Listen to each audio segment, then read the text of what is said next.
ప్రెగ్నెన్సీలో కూడా vomiting nausea ఎక్కువ ఉంటుంది కాబట్టి వామిటింగ్ జరిగిన ప్రతిసారి ఒక కప్ వాటర్ లో ఒక టేబుల్ స్పూన్. మరి ఇలాంటి ప్రాబ్లమ్స్ కి డెంటల్ ట్రీట్మెంట్స్ చేయించుకోవచ్చా? ఒకవేళ చేయించుకోవాల్సి వస్తే ఏ టైంలో సేఫ్ అంటారు? డెంటల్ ట్రీట్మెంట్స్ కూడా పర్టికులర్ టైం చూసుకునే ప్రెగ్నెన్సీలో మనం డీల్ చేయాల్సిన అవసరం ఉంటుంది. ఎందుకంటే డెంటల్ ట్రీట్మెంట్స్ వల్ల కానీ, ఆ ట్రీట్మెంట్స్ తర్వాత వాడే మెడికేషన్స్ వల్ల కానీ, ట్రీట్మెంట్స్ టైంలో అవసరమైనప్పుడు వాడే మన అనస్థీషియా కానీ, మదర్ హెల్త్ మీద కానీ, బేబీ హెల్త్ మీద కానీ ఎఫెక్ట్ చూపించే అవకాశం ఉంటుంది. అట్ ది సేమ్ టైం రేడియోగ్రాఫ్స్ అన్నవి, అంటే ఎక్స్రేస్ అన్నవి అవసరమైతేనే తీసుకోవాలి, లేదంటే మాక్సిమం టైం అవాయిడ్ చేయాలి. At the same time first trimester లో ఫీటల్ గ్రోత్ జరుగుతూ ఉంటుంది కాబట్టి most of the dental treatments ని అవాయిడ్ చేసుకోవడం మంచిది. And second trimester is the safest for dental treatments. Third trimester లో ప్రాబ్లం ఏంటంటే పోస్టరల్ ప్రాబ్లం. పేషెంట్ కూర్చోవడం, లాంగ్ ట్రీట్మెంట్స్ తీసుకోవడం పేషెంట్ కి ఇబ్బంది జరుగుతుంది. లేదా frequent brakes are frequent rest room breaks ఇచ్చి పోస్టర్ ని పేషెంట్ కంఫర్టబుల్ పొజిషన్ లో పెట్టి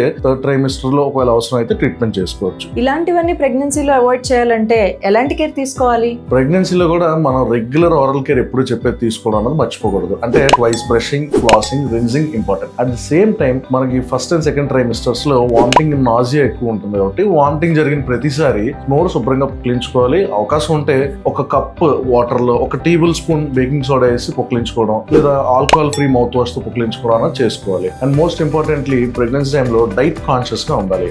అంటే కాల్షియం రిచ్ డైట్స్ తీసుకోవాలి. అన్నెసరీగా షుగరీ స్నాక్స్ కానీ, డ్రింక్స్ కానీ అవాయిడ్ చేయాలి.